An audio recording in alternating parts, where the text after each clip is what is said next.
Okay, so hello everyone. I'm back talking to yet another great thinker in the innovation space, and that's Drew Boyd. Drew and I have known each other for a while, and I'm going to let Drew introduce himself. Hey, good morning, Jeffrey. Good morning, everybody. Thanks for having me today. Briefly, I'll tell you about myself. I'm a professor at the University of Cincinnati, where I teach a variety of topics, mainly in the space of innovation, marketing, commercial strategy. I haven't been an academic all my life. I'm actually a corporate practitioner. Spent many years in large organizations, most recently with Johnson & Johnson in the healthcare space. And so I come from both sides, the corporate and the academic side. And I'm an innovation geek from the word go. And I like talking about it, reading about it, writing about it. So it's nice to be here. Yeah, Drew and I have enjoyed a number of exchanges over the time. And one of the reasons I wanted to talk to Drew today is to have him tell us a little bit more about the idea of SIT, which is a methodology for thinking about innovation. It's a fairly specific methodology to approach innovation issues. Would you mind just giving us a brief overview of what SIT is and how you've used it? Yes, of course. So SIT stands for Systematic Inventive Thinking. And here's the interesting story about SIT. For thousands of years, everyday innovators, inventors used patterns in their inventions, many times without even realizing it. And those patterns are now embedded into the products and services you see around you every day. Think of patterns of a product as the DNA of a product. And imagine if you had a way to extract that DNA and reapply it to any product, any process, any service to innovate what you want to innovate. And that's the fascinating part about this. And it was based on research by my good friend and co-author, Dr. Jacob Goldenberg. You know, he did an interesting thing. He studied highly innovative products initially to find out what made them different from one another. And what he found instead is that highly innovative products have more in common with one another, that they tend to follow a set of patterns that can be reapplied in a way that essentially the patterns channel your ideation for you. They're cognitive patterns that guide your thinking and let you innovate in a structured way. That's the key of it.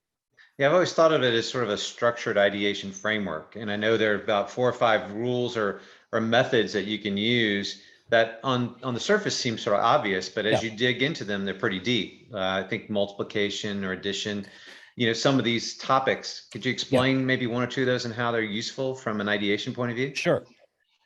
Yeah. Well, what's I think even more surprising from Jacob's research, which by the way has been published in the most prestigious journals in the world, Nature and Science, it's groundbreaking work. And that's what I like about it. It has good science behind it. But surprisingly, most innovations in the world can be explained by just 5 patterns. And 5 patterns. And other researchers like Osborne have recognized these, but it was Jacob's research that confirmed the existence of these in a structured way through literally thousands of years. So the 5 patterns, very briefly: subtraction. It's the removal of a core element rather than adding something new. Think of an ATM machine, for example, taking away the teller. Task unification. Task unification is when you force one component to do the job of another component. So the wires that run through your rear window in your car, they defrost the window, but for many cars, they're also the antenna. Also the antenna. A classic example of task unification. The next, as you mentioned, multiplication. It's when you take a component, you copy it, but change it in some qualitative way. So bifocal glasses, good old Ben Franklin, right? The main lens is copied, but changed in its refraction to create a better reading experience when looking down. The 4th tool is called division. They sound mathematical, by the way, but they're really not. Division's when you take a product or a component and you cut it physically or functionally and then rearrange it. So, for example, a drone when you divide the pilot out and place it on the ground, or you take the remote control of a TV and place it in a, the controls of a TV and place it on a thing in your hand called the remote control. Now, the fifth technique is a little more difficult, a little more abstract. It's called attribute dependency. And that's where you take two attributes, one of the product and then one of its immediate environment, and you create a correlation, a dependency. As one thing changes, another thing changes. So transition sunglasses, for example, those are the glasses that when you're outside and it gets very bright, as the light gets bright, the lens gets dark. A classic example of attribute dependency. It's probably the most common of the 5 techniques. Now, I think you said, and correct me if I'm wrong, but a lot of this work even goes back further to what was Altshuler and trees. This is sort of a derivation of some of that work. So there was a lot of research into patterns and processes and even contradictions, overcoming contradictions, that now you look at these 5 methods that you could look at a problem or an opportunity and ask, how might we use a multiplication idea here? Or how might we use attribute dependency here? Yeah. Is that how you typically use it? Yeah. So you referenced Altshuler and Triz, and let me tell you about that connection because it's a very important idea. Triz is maybe many of your listeners know, your viewers. Triz was the brainchild of Genrikh Altshuler, the Russian engineer. I think he was a chemical engineer or marine engineer. And what Altshuler did was fascinating. He studied patents in the Russian patent office. They claimed something like 200,000, which is a little hard to believe, but nonetheless, he studied and saw similarities in patents of engineering solutions, and he codified 40 of the TRIZ solutions, the theory of inventive thinking, or TRIZ, as it's a Russian acronym, TRIZ. And so he was the one that saw the patterns in patents.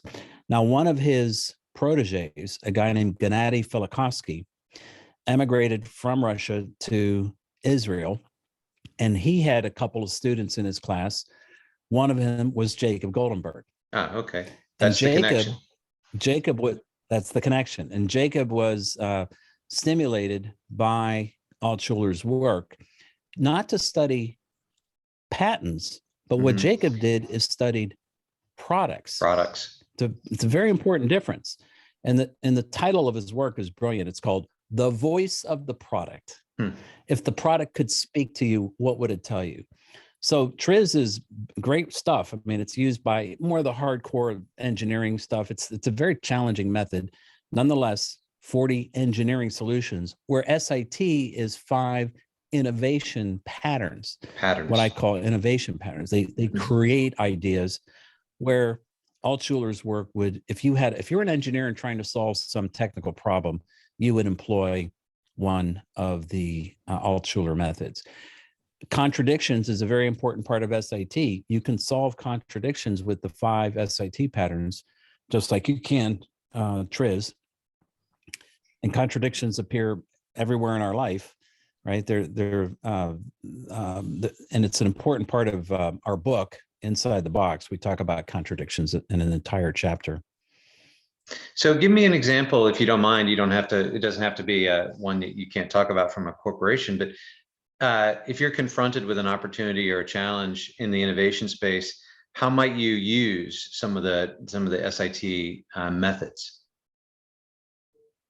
Yeah, no, I'm happy to talk about work with different types of organizations. I do a lot of work with in the healthcare space, a lot of work in retail, aerospace, companies like Airbus and GE. And what's the way it's approached is this: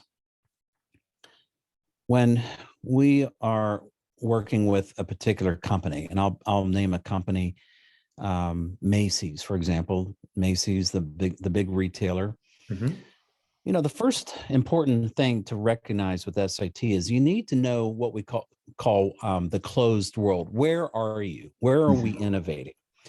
And it's a very important principle of the SIT method, the closed world principle, because here's why.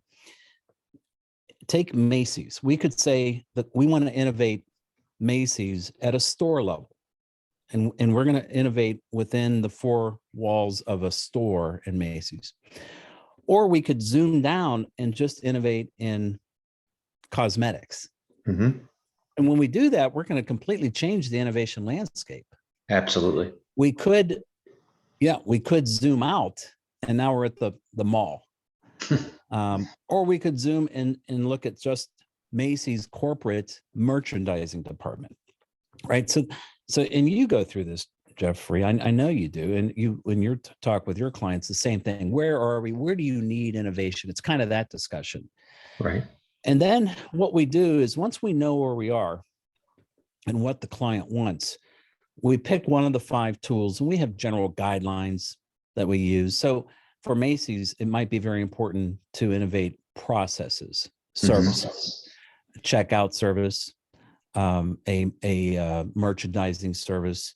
They have a thing where they have to go into the dressing rooms, right? The rooms where they try on stuff, and they have to clear it out. It's called clearing, and it's a very well-defined process, a very organized process, because customers in a retail store leave stuff everywhere, right? Right. So they have this constant process of refreshing the stock, and so we would pick one of the techniques. In this case, probably the division technique, and essentially, here's how it works. You would take a process, maybe with 15 steps. And division works very simply by saying, let's imagine step 9 is not happening here. Let's divide it out and place it after step 3. And we do that and let the tool manipulate your starting situation. And then the magic starts. Then you sit there and say, okay, now, not that we're going to do it that way, but what if we did, what new benefit has emerged? Right. See, that's the goal. That's really the gold in SIT. And I believe that's different than, say, more divergent methods like lateral thinking or brainstorming. Lateral thinking is great. I've used it.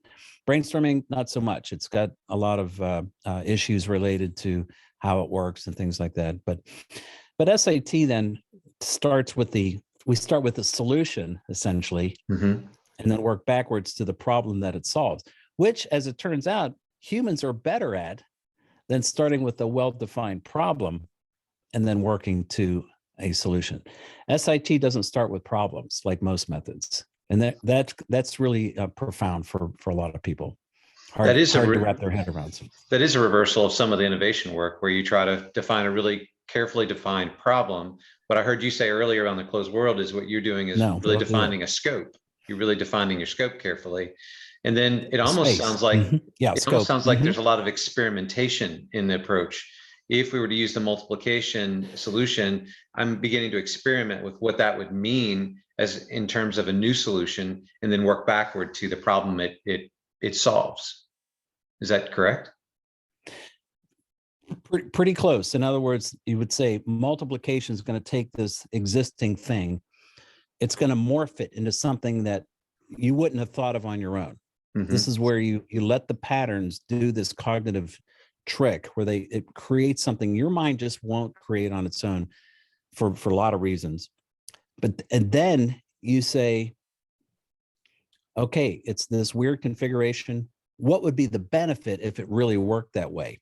Let me do an experiment with you. Okay. Let me see if I can prove this point around that people are better going from the solution back to the benefit than they are going from the problem back to the solution. All right. Let's imagine, Jeffrey, I'm holding not a coffee cup here, but I'm holding a baby's milk bottle. All right. Now this milk bottle changes color when the temperature of the milk changes. Tell me quickly, why would that be a benefit? Well, I think most babies want to drink body temperature milk. They'd probably consume warm milk better, and cold milk might be old or stale. Okay, Very good. So how long did it take you to come up with that? Not long. It's deductive reasoning, I guess. Pretty quick. Yeah. Yeah. Now let's play the tape back. Let's do it, the experiment again. Now let's do it the other way. Let's imagine I said to you, hey, Jeffrey, a client has asked us to come up with a way on how not to burn a baby with milk that's too hot. Mm. Now, how long would it take you to come up with color changing milk bottle? Well, I can imagine it being one solution, and that's the sort of divergence versus convergence thing that you're talking about. I can think of like having a strip of paper where you tap the milk and it turns colors, or, I think traditionally moms and dads have put it on their wrists or things. So I can imagine coming up with a lot of answers. Yeah. Mm-hmm. And then having to weed through all of them. You can, right. But the beauty of it is this. You saw the benefit in the configuration immediately. Mm-hmm. But to start with the problem and to get to that configuration would have taken much longer. Honestly, maybe never, maybe. So divergent thinking tends to come up with a lot more. This more convergent approach where you start with the configuration and quickly converge down on a benefit is the heart of what SIT is about. And science has proven, three psychologists, Fink, Ward, and Smith, this idea that the instant before we generate an idea, we hold inside of our brain what they call a pre-inventive form. This sort of globular, ethereal, abstract thing in our head. And then all of a sudden, they see it. And it goes from a pre-inventive form to something that has a function to it. And so we call this notion function follows form instead of the more traditional form follows function. That's how SIT works. So I'm going to wrap up here. One question for you. If people are interested in learning more about SIT, if they're interested in applying this, where might they learn more about it? Yeah, thanks for asking. There's a couple of resources. One is if you go to LinkedIn. LinkedIn has a learning library called LinkedIn Learning. It's the largest training library in the world, video training library. It's fantastic. And I have an SIT course out there. So there are different versions. If they just search for my name on LinkedIn Learning, you can see and take a course there in it. We teach it at various universities. It's taught now at the University of Cincinnati, but also in other schools. They might check with their schools to see if you'd be surprised how many schools in business or engineering or design have an SIT component. And of course, if they're interested, the book called Inside the Box, it's you even have a choice of 19 languages. So if you wanted to read in Indonesian or Turkish or Russian, you could if you wanted to. But it's a great little book. Jacob and I really didn't withhold anything. We really told all the secrets of SIT. We didn't hold anything back, and we're very proud of it. So thanks. Well, I've read your book, and I thought it was a great book and it's a good primer. I don't always remember everything you said in the book, but I do remember reading the book and thinking it was great. Well, I'd really like to thank you, Drew, for friend. Oh, I'd like to thank you for talking with me today. And everyone, we're going to continue these conversations. And definitely, if you're interested in SIT as a method or you want more information, check out Drew's LinkedIn page and also check out his book. Thanks very much, Drew. Take care, Jeffrey. All the best. Thank you.